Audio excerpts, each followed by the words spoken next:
ছোট মাথা রান্না নিয়ে এসেছি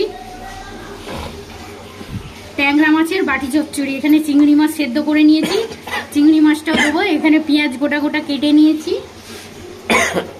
কড়াই বসিয়ে দিয়েছি উনুনে, জল দিয়ে দেবো,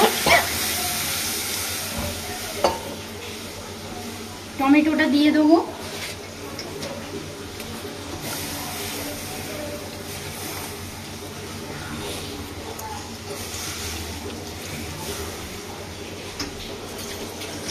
কাঁচা লঙ্কা দিয়ে দেবো,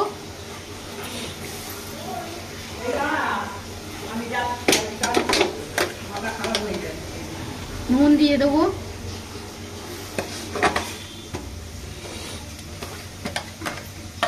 হলুদ গুঁড়ো দিয়ে দেবো,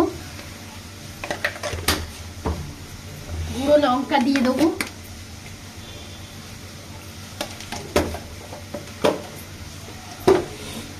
তেল দিয়ে দেবো,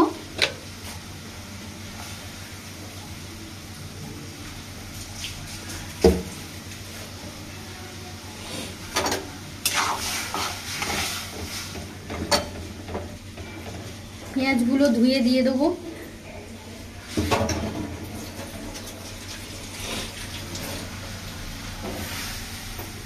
ট্যাংরা মাছটা কেটে ধুয়ে রেখেছি, নুন হলুদ মাখিয়ে দিয়ে দেবো, চিংড়ি মাছটাও দিয়ে দেবো, নুন হলুদ দিয়ে সেদ্ধ করে রেখেছি।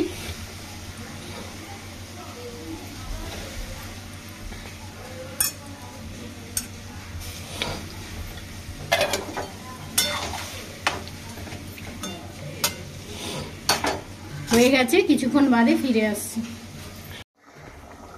নমস্কার বন্ধু, কিছুক্ষণ বাদে ফিরে এলাম। হয়ে গেছে মনে হচ্ছে মাছের বাটি চচ্চড়ি। এইভাবে করবেন, গরম ভাত দিয়ে খুব ভালো লাগবে। আমার কাছে ধনে পাতা নেই, নাহলে ধনে পাতা যদি আপনাদের কাছে থাকে দিয়ে দেবেন কুচিয়ে, খুব ভালো টেস্ট হয়। গরম ভাত দিয়ে সেই খেতে লাগে টেস্ট। আর আমার রান্নাটা যদি ভালো লেগে থাকে লাইক করবেন, সাবস্ক্রাইব করবেন, শেয়ার করবেন। আজকের মতন বিদায় নিচ্ছি।